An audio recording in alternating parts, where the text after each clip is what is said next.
what will it take to make global warmists realise our future is in big danger? Today, another desperately worrying sign that the Albanese government and state governments, really, all of them, are frightening off investments. I mean, huge investments, the kind that we need to keep on the lights and stop the country getting a lot poorer. Now, that warning, this one, the latest one, is from Japan's top energy economist, someone with the ear of the Prime Minister. He's from Japan, the head of Japan's Institute for Energy Economics, and has written that while Australia has been our most trusted supplier of natural gas, not anymore. There's questions about our future role as a reliable supplier. Now, the Japanese have been shocked because you've got the Albanese government now demanding they pay for expensive emissions reductions even almost before they start. And it's not just that either, of course. You know, earlier our courts banned a big new gas development north of Darwin because the developed Santos hadn't asked the Tiwi elder about his permission he's on an island 140 kilometres away. And this warning, it matters because Japan gets more than 40% of its gas from Australia, and our exports of that gas to Japan, that alone is worth $29 billion a year. And without new fields, that of course is going to run down.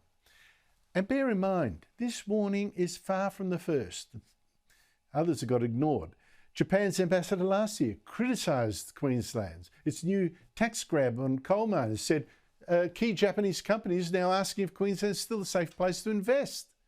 Just last week, head of BHP said the same. Said we've opportunities to invest, better returns, low risk elsewhere, and we will not be investing any further growth dollars in Queensland under the current conditions. The head of our biggest gas company, Woodside, again the same. After the Albanese government put price caps on gas that cut power prices. She said, gas exploration involves a lot of risk, very difficult to justify it when you have uncertainty around the price that you can get for your product. Now, Labor's pushing these disastrous global warming schemes. It's frightening off investors because it thinks we face a climate crisis. We don't. And it thinks Australia going green is going to stop global warming. Well, it won't. Joining me is Michael Aston, a retired professor of geophysics at Monash University. He's also been an expert reviewer for the International Panel on Climate Change. He's been investigating the cost of global warming policies. Michael Aston, thank you so much for joining me. Good to see you again. Look, the problem is worse because governments are driving our coal-fired power stations out of business without having much to replace them. So many renewable projects, you know, running way behind, costing billions more. Snowy 2.0 scheme, talked about early this week. First off, what is the likelihood of the Albanese government getting to this targeted set of having 82% of electricity coming from renewable energies like wind and solar just 7 years from now?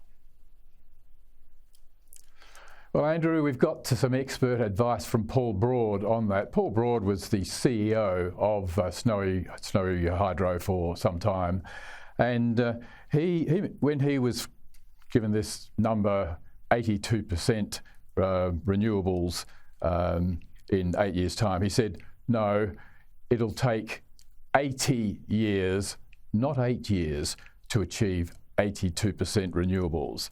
Now, Paul Broad, CEO of an energy company, he does know what he's talking about, and we can assume that when he hears a fairy tale, he can spot it.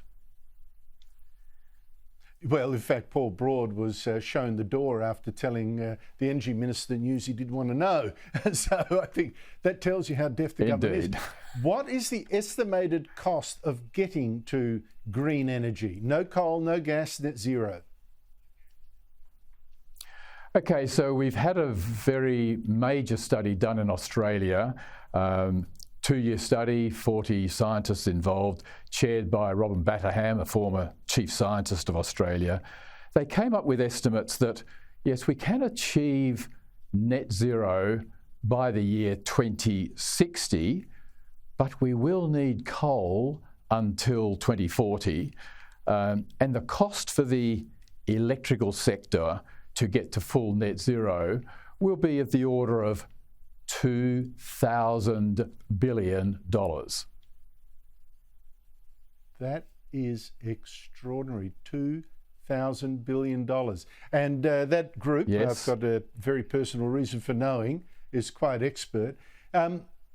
We have hundreds of years of coal under our feet in the meantime, hundreds of years of coal under our feet, cheap, very close to the surface, the brown coal in particular.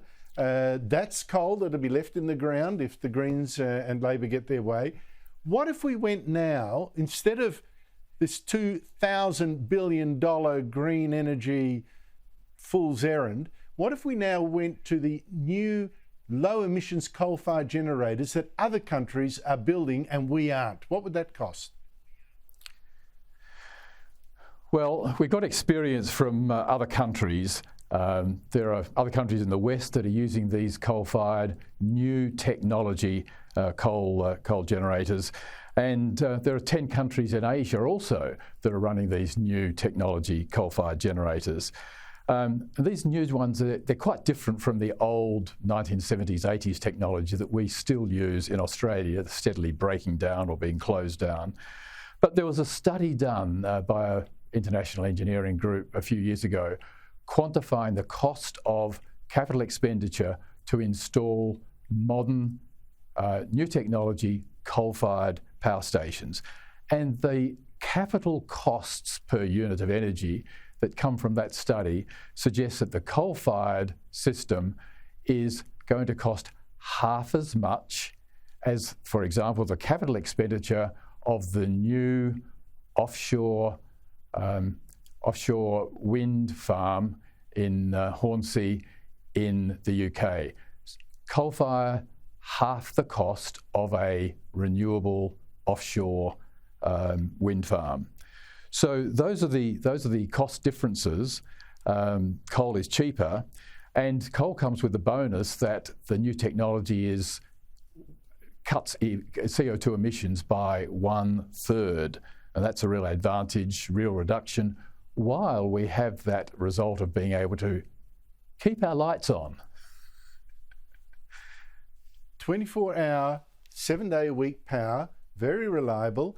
It powers when the sun's shining, not shining, and the wind's not blowing. Costs a fraction. Yes. Let's say $50 billion. I don't know, as opposed to $2,000 billion for the green energy fool's errand. Michael Aston, thank you so much for trying to bring some facts to a debate where it seems the crazies rule. Really appreciate your time.